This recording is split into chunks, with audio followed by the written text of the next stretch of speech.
parce que c'est des trucs anciens. En réalité, moi ce que je pense archéologie, c'est toutes les traces de l'homme qui sont dans la terre. Et c'est ça qu'il faut chercher. Donc il y a eu un diagnostic archéologique à Champenoux, ça je vais vous dire par la suite, pour un lotissement.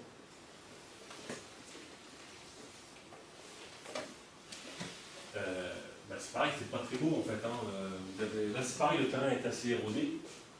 Il reste plus beaucoup de terre végétale.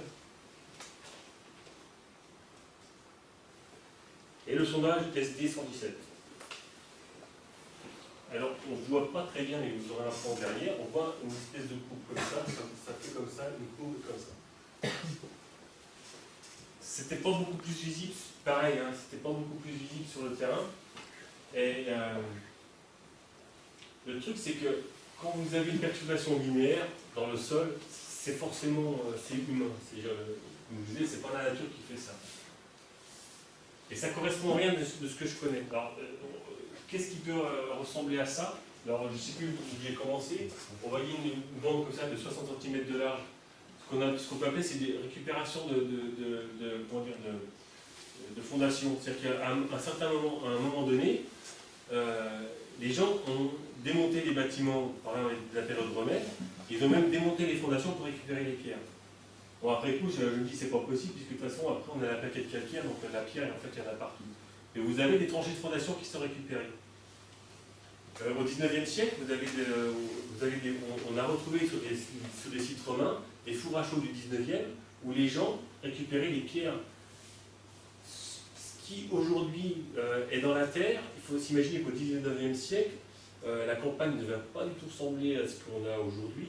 Et vous deviez avoir des bâtiments romains en élévation un peu partout, quoi. Ça devait être impressionnant au 19e siècle. Alors, là, je ne vois pas ce que c'est, mais en tout cas, on a une tâche un peu différente, je ne sais plus où elle est. Voilà. On va faire comme ça. C'est légèrement différent.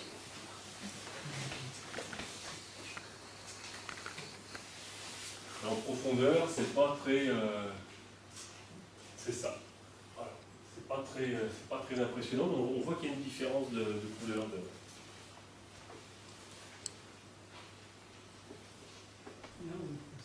Là, on voit ce que c'est. Et en fait, souvent la solution, il faut aller vraiment aller jusqu'au bout. En fait, au fond de la tranchée, il y a des douilles et puis des. Je sais plus comment ça s'appelle ça. C'est des chargeurs de balles. Voilà. Donc, je ne suis pas un spécialiste de la guerre, mais en tout cas, comme je suis un peu lorrain et puis que la guerre est un peu passée par ici, ça peut être ça.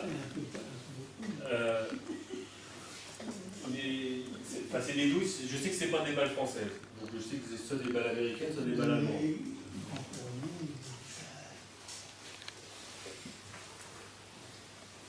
Alors, ce qu'on voit là, c'est de la paille. Donc au fond de la tranchée, vous aviez plein de douilles, des lames. J'en ai récupéré 350, quelque chose comme ça. Avec de la paille qui était conservée.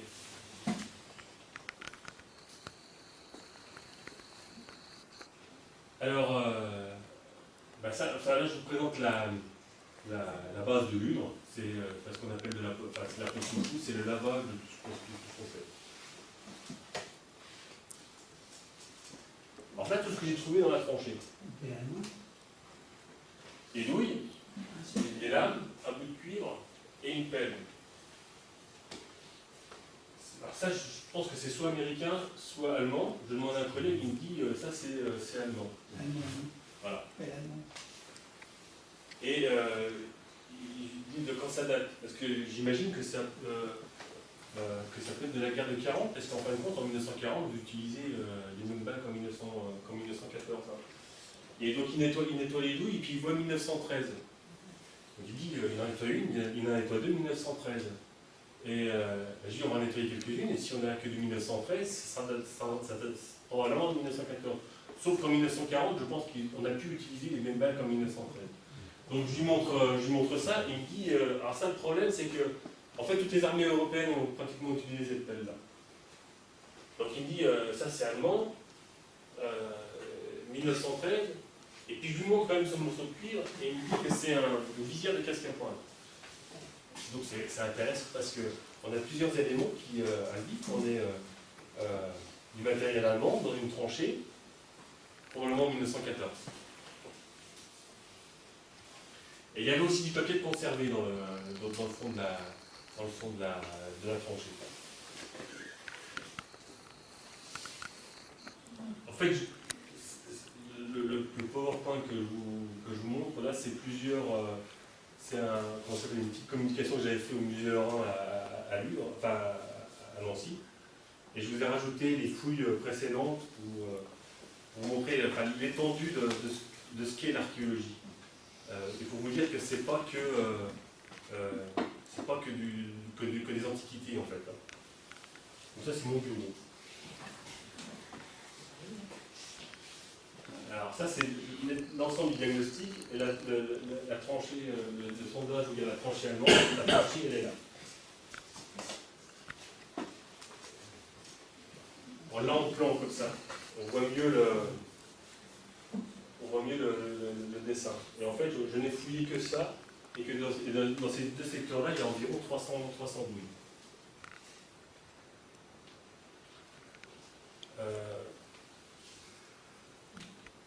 Ça, c'est une image que j'ai trouvée sur Internet. C'est à quoi pouvait ressembler ce qu'on a trouvé, à ce que j'ai trouvé.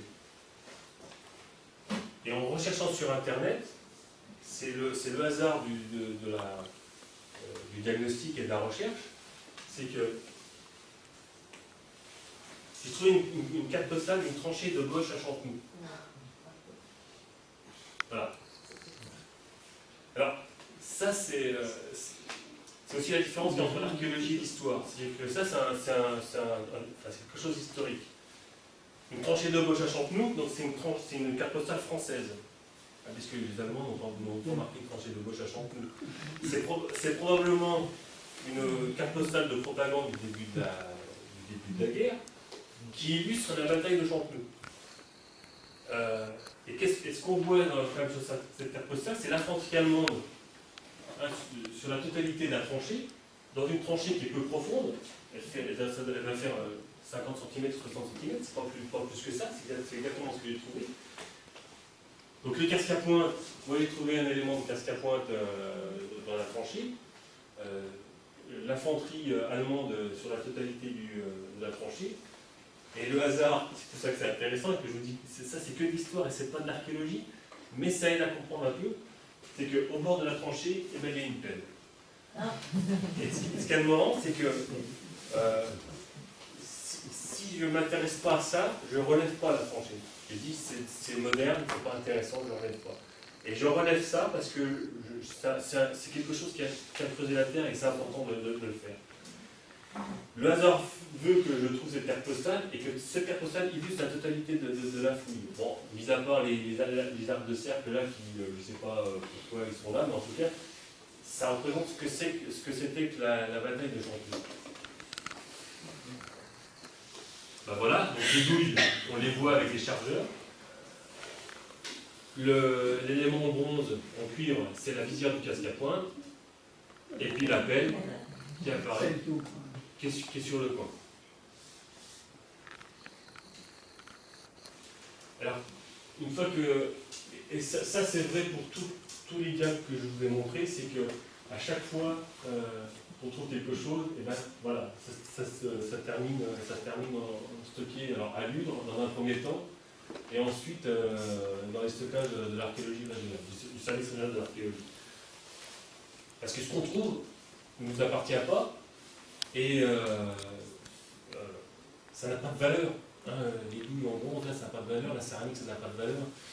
Même si, dans le cadre d'archéologie préventive, la moitié de ce qu'on trouve appartient au propriétaire du terrain, et l'autre moitié appartient à l'État, le propriétaire du terrain, il ne veut pas, alors là, je ne parle même pas de douille, mais pour la céramique, c'est pas intéressant. C'est stocké dans les réserves de l'État. Dans le cas de découvertes exceptionnelles, ça ne sera pas forcément le cas. Si je trouve, par exemple, la fouille d'une sépulture à Lavaux près de Troyes, ça a été exceptionnel ce qui a été trouvé,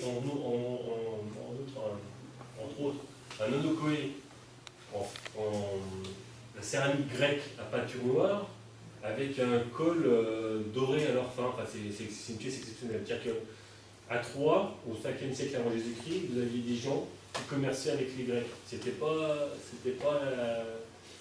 des bouseux, je veux dire, là-bas. C'était vraiment le sommet de l'aristocratie gauloise, ou celte, elle était là. C'est un peu comme le trésor de Vix.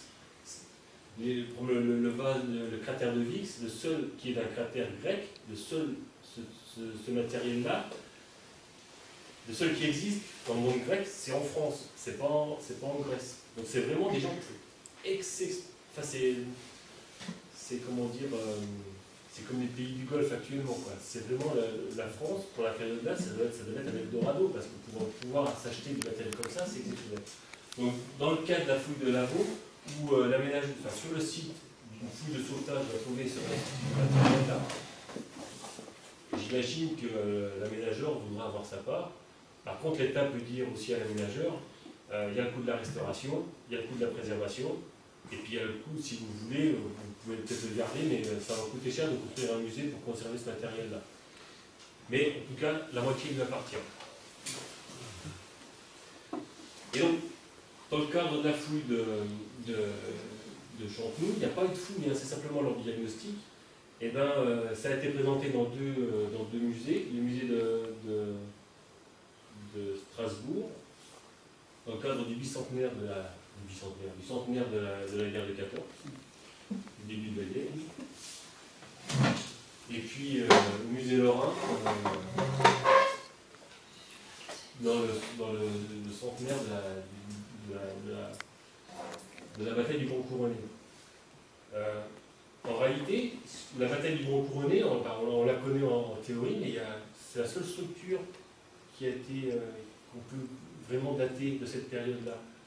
Le fait qu'on ait trouvé de la paille, la bataille du Grand Couronné, c'est en août-septembre 1914, je ne sais pas, au moment des moissons, la paille quand même qui est au fond de la tranchée, ça date de cette période-là, les douilles de 1913, le casque et tout ça, c'est la seule structure de cette bataille-là qui a été fouillée.